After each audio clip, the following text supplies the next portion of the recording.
Hey everyone, Sleepy Reader here. It's January 1st, 2019. So I guess I'm going into we're approaching the end of my 7th year of doing YouTube.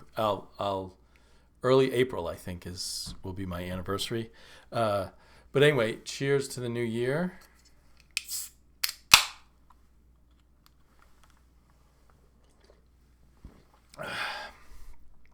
Stupid computer. Nothing to worry about, but I like to curse my computer.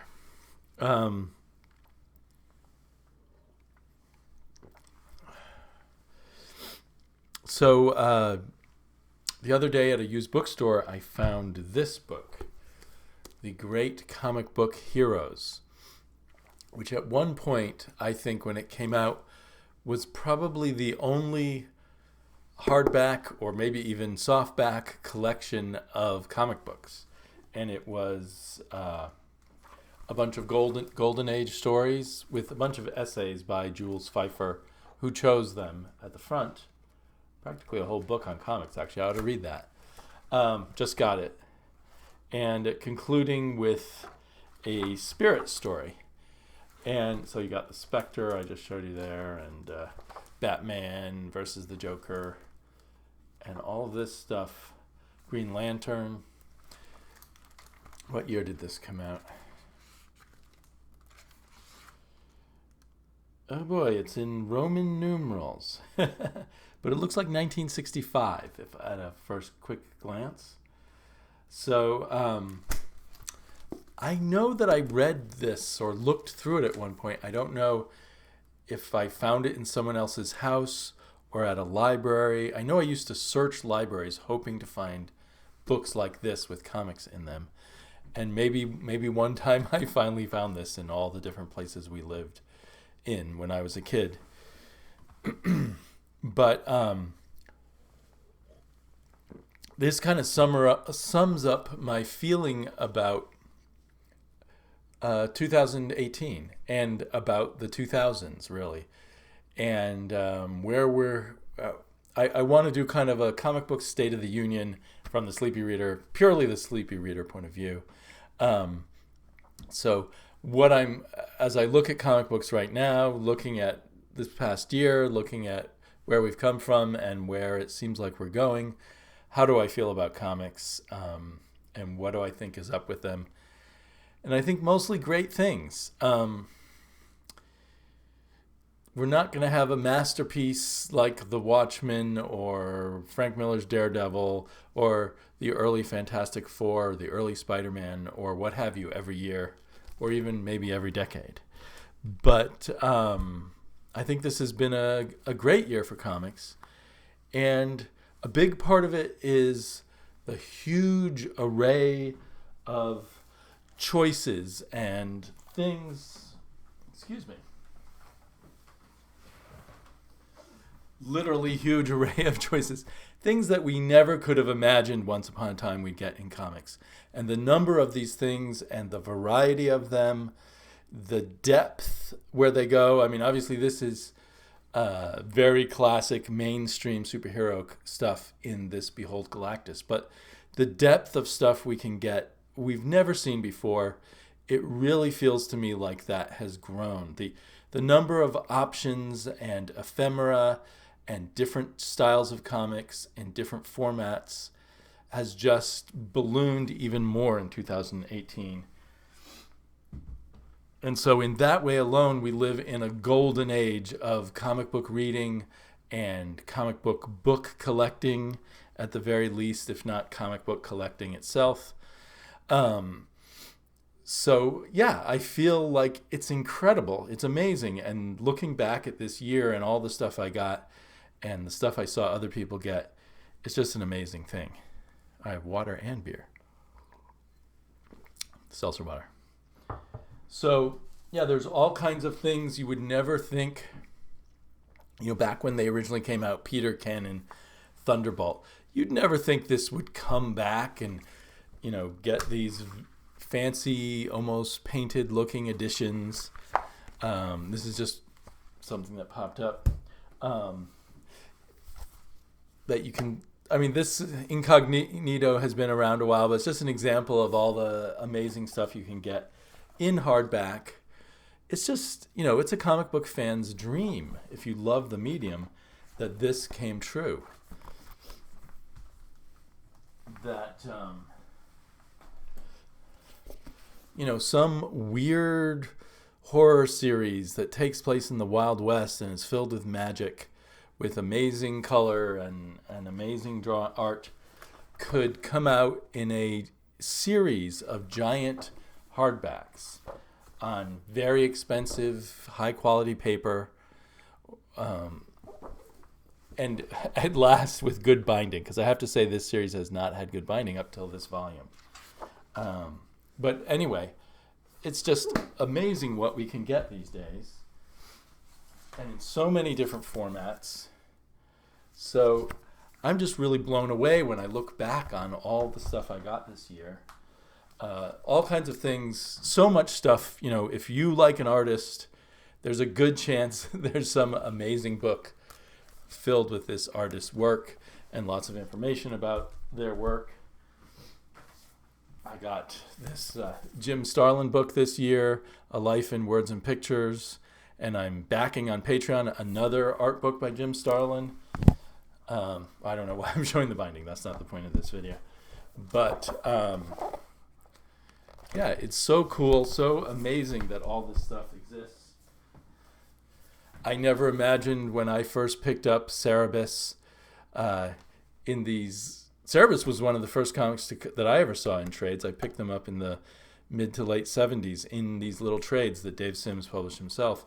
But I never imagined an oversized hardback devoted to his covers and trivia about them. So anyway, the existence of these books alone, to me, would all just by themselves make it a golden age. This year, I got a number of more artist editions. The artist editions seem to be flourishing and covering more and more things that I'm interested in. If you want to spend the money, you can have so many different things in comics that it's pretty mind-blowing. I'm making my point over and over here. That we've got Commandy omnibuses, not just Commandy omnibus, but an Adam Strange omnibus, Silver Age Adam Strange. That there's enough of us out there to support. I'm in such the habit of showing the binding now. To support this kind of thing, that's an amazing, amazing, amazing thing. I got the Jack Kirby pencils and inks. As a kid, I never imagined I would get to compare the pencils and the inks. A special book that's just Jeff Darrow pencil drawings. This is an art form that has a huge world of publishing behind it now. It's incredible. There's a book just about Jerry Robinson and his experiences creating comics and doing the Joker. Kind of a visual autobiography, I guess. I have to confess I haven't read this one yet. I was very excited to buy it when I did. So, let's see. This might be a few years old, but I think I got this during this year. And there's a number of amazing hardcover books dedicated just to Steve Ditko. And it's well deserved, but it's still amazing that it happens. And it makes me amazed that I live in a time where I can get those. And it just feels like 2018 had a plentitude of that stuff, and I only see that blowing up even more. Obviously, they're finding a market for these big, beautiful hardbacks for people who have a specific love for a specific artist. I have read that we are getting more and more translated French comics coming to the U.S., and I've dipped into that a bit. And look forward to do more of that. I need to read more of these. One of my biggest problems is I'm reading most of the floppies I get, but the hardbacks are falling behind. And one of my New Year's resolutions, so to speak, I'm not thinking of it as really as a resolution, is to dive into a lot of the hardbacks I've been accumulating. So yeah, I think the reason we're seeing more French translations here is just because of a general expansion of the possibilities of selling books full of comics here in the United States. So you can't really beat that. You can't complain about that, or I can't. So yeah, that's my biggest thought, is just wow, all this stuff we can get, so many formats, not only hardbacks and regular floppy comic books and all the paperback trades, more and more and more of that, and original graphic novels, particularly aimed at kids, and then a endless number of digital platforms. This year brought us the DC Universe platform, which has movies and TV shows and animated cartoons and comics, and I haven't dug into this at all, an encyclopedia of the DC Universe. However, I'm not yet a big fan of the DC Universe for reading comics. I usually end up going to a different app for that, which is completely free, and that is Hoopla. It's free, at least to many of us in the United States, with library cards. So every month I can get 8. Oh, what did it just do on me? I can get 8 graphic novels if I want digitally for free, paid for by my library system, so paid for by me and the other taxpayers. And that's just amazing. And so many choices here. It's incredible. I don't really understand the economics of digital comics, but I'm not going to complain too much.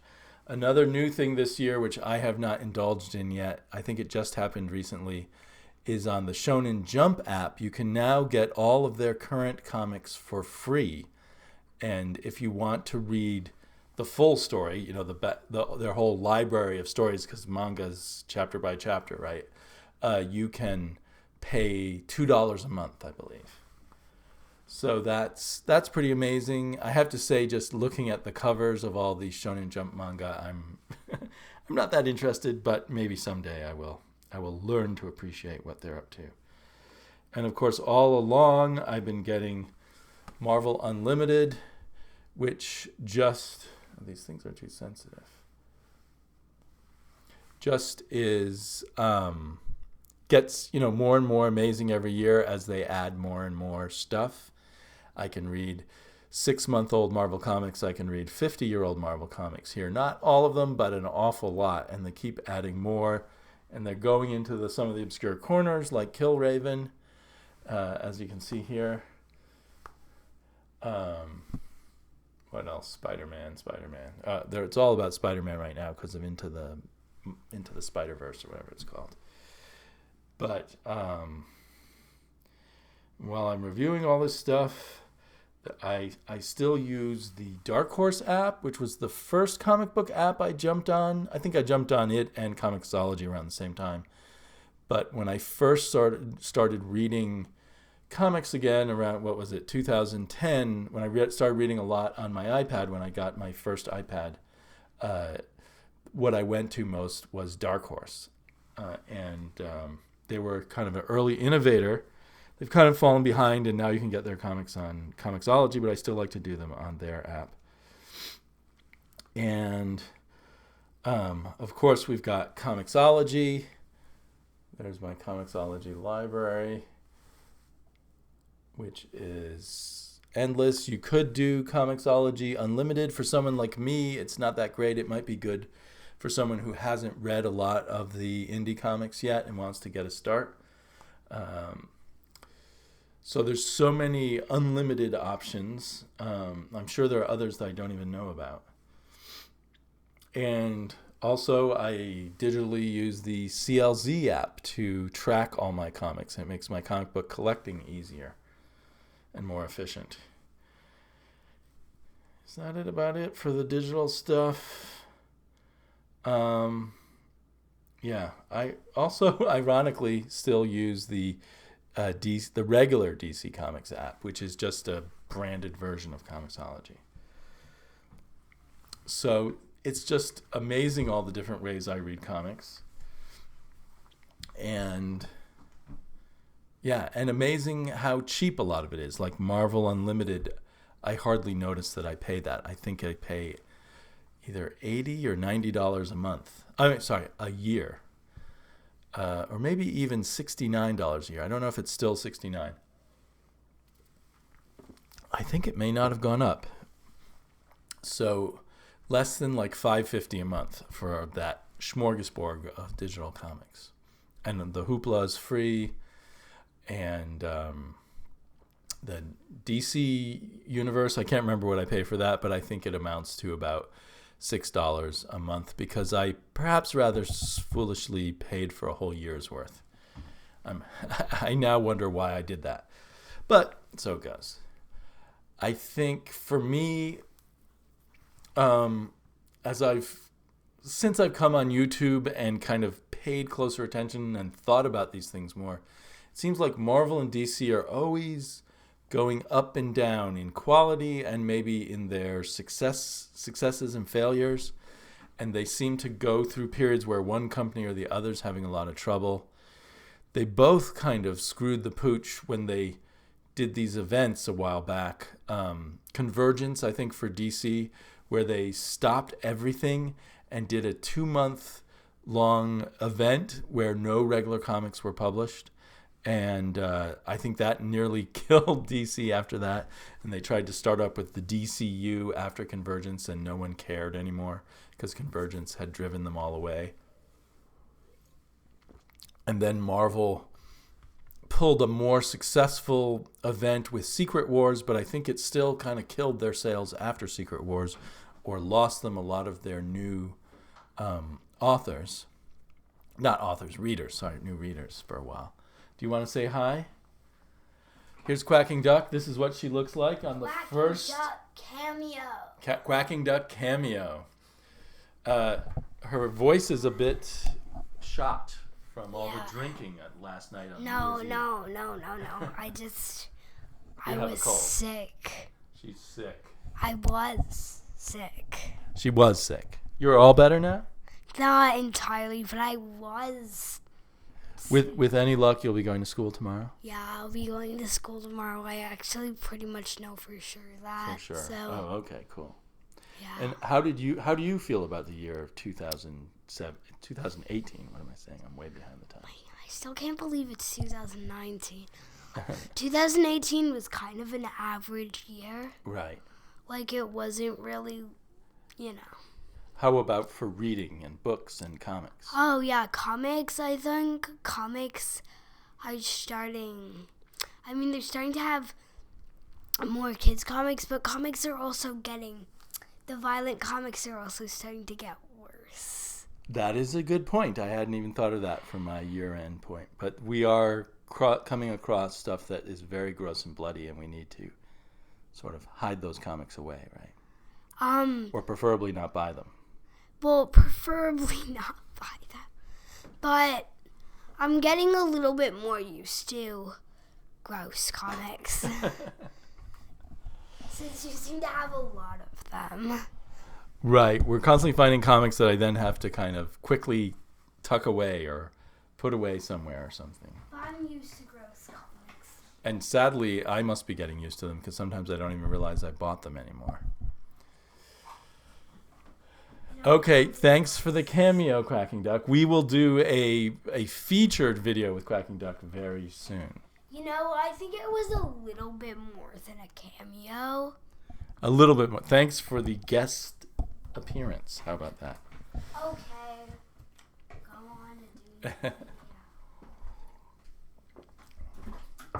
Could you do me a favor and close that door? So, Quacking Duck is actually going to play Sims, I guess, while I continue. We have another computer in this room that she's using for Sims. Will you let me? I will let you. So I was talking about Marvel and DC, and so I kind of feel like both of them were getting better, getting better this year. But DC now, I fear, is going to dip down again. And while Marvel, that's been much further down, maybe coming back up a little. And both of them seem to, particularly DC, to not be leaning on the events so heavily. DC has a different problem, I think, which is perhaps, I mean, it seems like every time they do like a new initiative, it's really exciting for the first year and then it fades a little bit. So this time it was Rebirth, before it was New 52. And so Rebirth's fading a little bit, but then they were bringing in all these big creators, Brian Michael Bendis, G. Willow Wilson on Wonder Woman. There's some others, and it's I'm spacing out on it right now. Jeff Johns is making a bit of a comeback. Excuse me. But some of that's fizzled a bit for me. Like Bendis, it's like when Bendis took over the X-Men, I found that very exciting for a while, but I did not, in the end, find Bendis on Superman particularly exciting. And so I'm less excited on all the further projects he has coming out, although I'll check them out. And I had really high hopes for G. Willow Wilson on Wonder Woman, but it just seems kind of a pedestrian Wonder Woman story under her guidance at the moment. Maybe that'll get a lot better.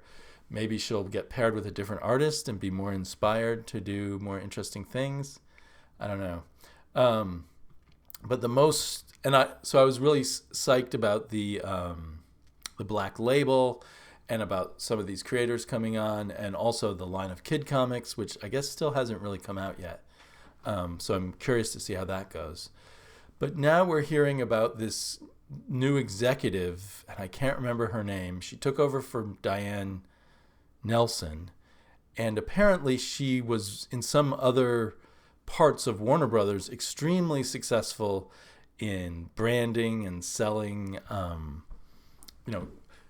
what do you call souvenirs, selling items related to Warner Brother products, and brought their profits up really nicely. So she has a lot of power, and in terms of branding and all of that, she's maybe kind of a conservative limiting force, and we'll see how that plays out. But right now, for me, there's some fun DC books and some coming up that I'm looking forward to, but not as many as I thought there would be, say 4, 5, 6 months ago. So like I'm really enjoying Hawkman, and I'm pretty excited from the first issue of Shazam, but I'm not really that into Superman. I'm not really that into Wonder Woman the way I thought I would be. Tom King's Batman is just not for me right now, but Peter Tomasi's coming on Detective, so that's exciting. So there's pluses and minuses there. I'm not giving up on DC by any means, but I'm kind of expecting perhaps in 2019 more of a less exciting year for DC for me personally as a reader. Whereas Marvel, I'm cautiously exploring Marvel more. People have been raving about the Immortal Hulk, so I'm reading that now digitally as it comes out on Marvel Unlimited.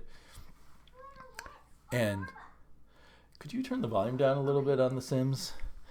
And thank you very much. And what is it? There's a couple other Marvel ones that have got my interest. And it's interesting to see how Donny Cates is developing at Marvel. Will he just burn out by doing too many comics? Jason Aaron on Conan is going to be interesting. There's some other interesting things at Marvel. I'm not all in on Marvel. I'm not buying all the Avengers books, or even the Fantastic Four is already slipping away from me personally. So Marvel's kind of up and down too, but it's a little more up than previously. And over time, that's what I just expect from Marvel and DC now, is up and down, up and down. Sometimes I'll like them, sometimes I won't. A little more concerning to me personally is that the indies feel... Could you turn it down a little further? Remember, you have to use that function key. It's weird on that keyboard. Just delete this part from our video. I'm advised to just delete this part from the video, so perhaps I'll do that. There's nothing wrong with there's lots of good indies out there, but there's too many. And we had an explosion of great indies from 2012, 2013 through 15 or 16.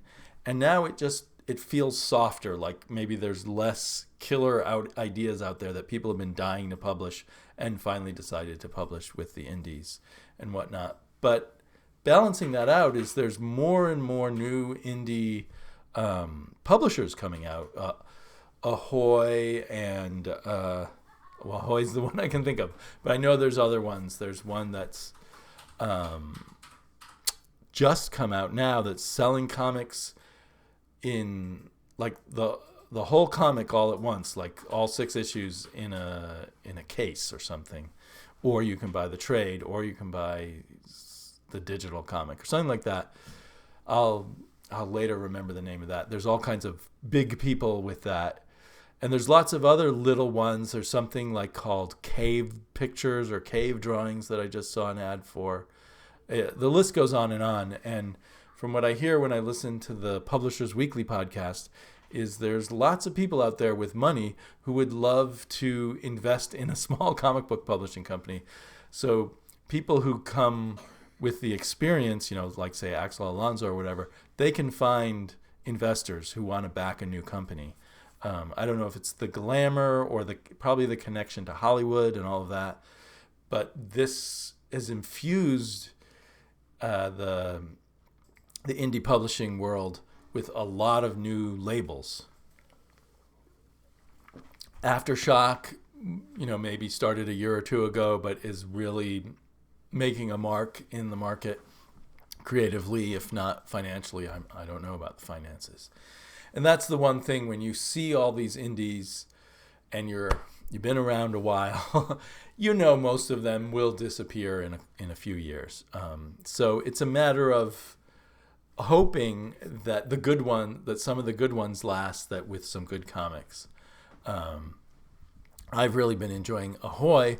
Luckily, so far they're doing miniseries. So even if they go out of business in 2 years, it won't be like I'll miss the story. Although the High Heaven, the one I've been reading the most, I wish it was going on for more issues. I think next issue is the last.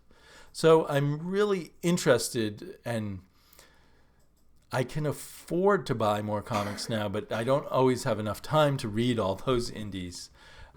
So it's going to be a bit tricky to find the indies that I want. I still look closely at what's coming out from Image, but I'm much pickier with them. There's kind of a hint that the loss of Saga is going to hurt a lot of places that depend on indie sales, and we'll see how much pain that causes. But a lot of the indies that are still going are very good, and we've been too trained to keep looking for new ones, but there's lots of great ongoing ones.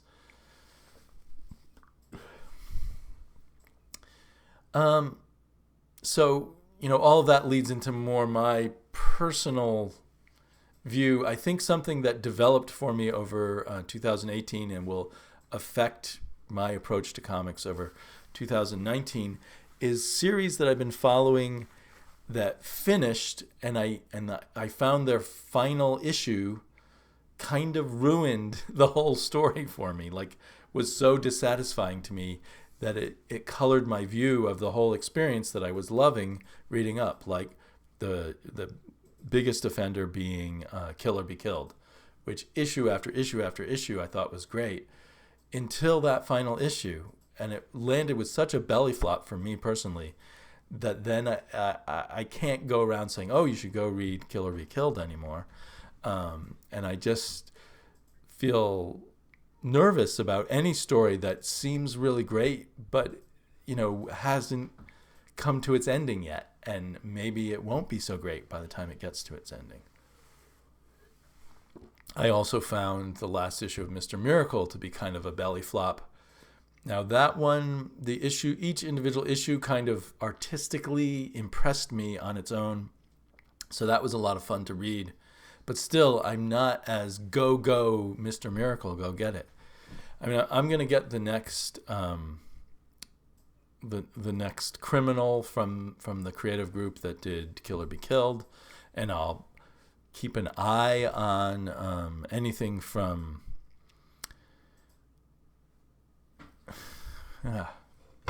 too much beer. I think I've had a third of a bottle, third of a can.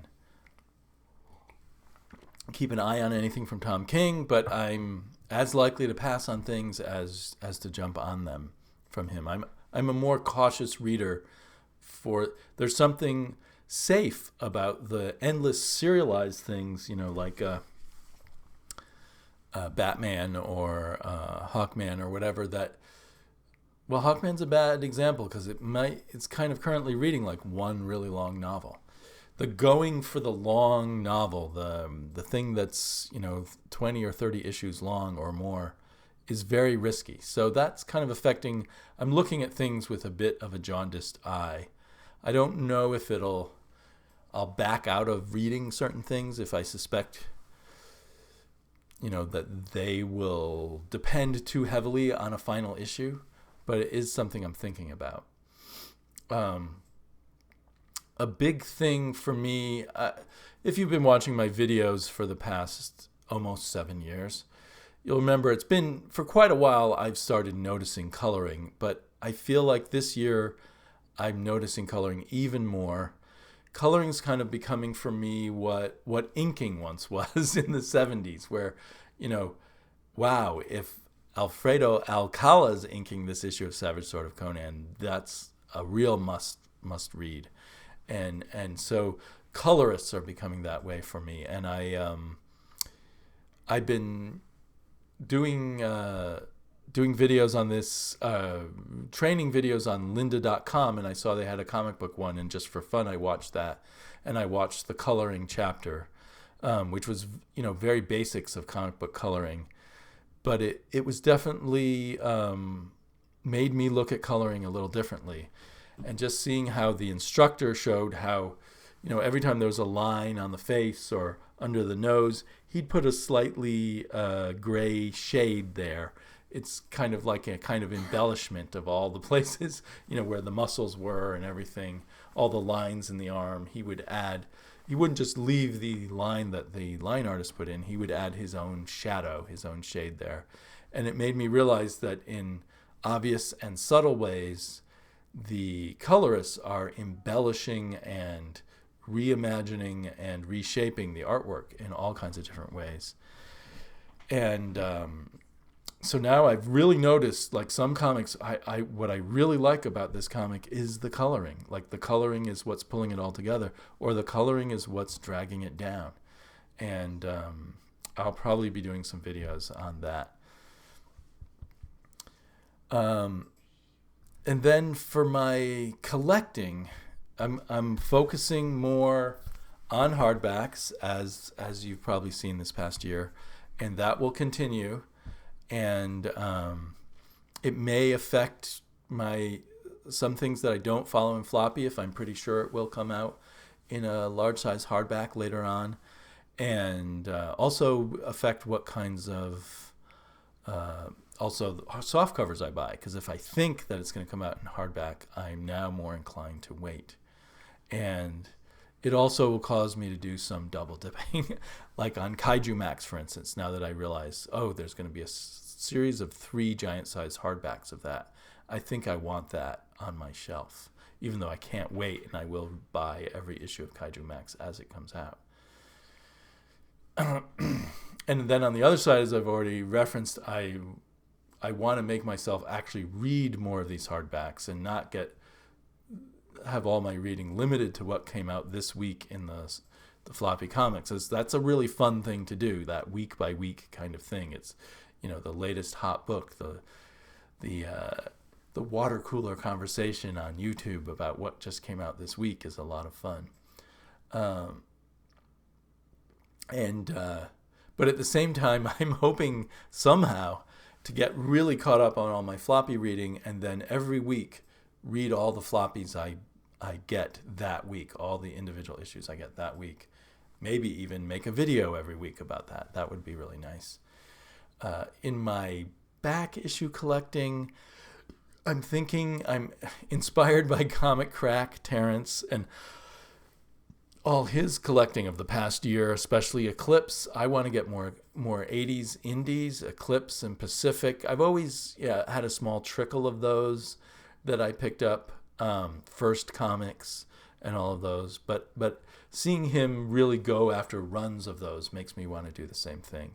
So that's very inexpensive. So that'll be part of it. As I also continue, as you may have seen in my last haul and in a number of other hauls this year, I'm really enjoying collecting things like the Silver Age Lois Lane, Silver Age Jimmy Olsen, Silver Age Superman, Supergirl, who's mostly a backup in Action Comics. But all of that kind of stuff really appeals to me. It's not too expensive. To be honest, I don't need every issue of it, but I probably can track down every issue of it eventually cheaply. So it's a fun thing to hunt down. I mean, every issue has 2 standalone stories in it, so you certainly don't need to have everything. Although, as we found, Quacking Duck and I, that there are things that continue. Like we just last night read a Lois Lane, where at the end of the comic, Lois Lane and Lana decide to go live in Kandor for a while to see if they'll fall in love with this character named Vitor, who tried to fool them into falling in love with him. Wasn't that crazy? But now we have to see we have one of the other issues where they're in Kandor, but the immediate issue after the one we read, we don't have. Those books are crazy. Another thing that in my collecting that I want to do is get more pulp science fiction magazines and books with that pulp sensibility, the covers. I wish I had pulled it out on my desk. Somewhere in this room was a book with a really cool Ken Kelly cover that I started reading last night, that I bought for 75 cents at Powell's the other day. Although Powell's knows that people like those pulp books, and most of them go for more like $5 or something, or that sort of thing. So, and again, to be an optimist, I feel like the wave of negativity on YouTube is ebbing a little bit, and I can only assume that it will ebb further, that all of these people who just hammer day after day, week after week on the evils of liberal people in comics, and how all comics are being ruined, or almost all comics are being ruined, that they're going to start getting tired of that. And I think we're already seeing that begin, and it will increase. Now, some of them will stay on, and there'll be a resurgence later, or some other negative group will come along eventually. But I feel like maybe in 2019 we'll have a little bit of a break from all that negativity. The negative thing that concerns me, it was been pointed out to me a long time ago by Wednesday Serial by Matt, but I'm becoming more and more aware of it, and maybe it's getting worse, is the algorithms that YouTube uses, so that we can't, on that sidebar, if you've just watched a comic book video, you aren't necessarily going to see a whole bunch of other comic book videos you might want to view.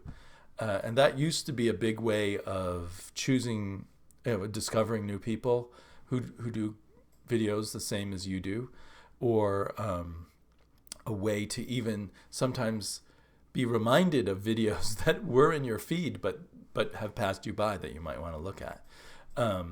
So now when I watch a comic book video, most of the other videos are a variety of things that some algorithm at YouTube has decided I might like or that they're pushing.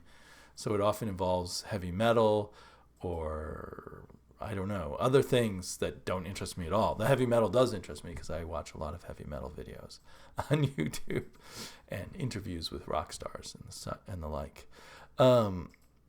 But usually there's only maybe one other comic book video in the column on the side. And I think that's a big shame. And it's particularly hard because at this point there's so many comic book YouTubers in my feed. if I don't look at the feed all day long, I'm going to miss a lot of them. Plus, the whole fact that I don't have time to watch all of them.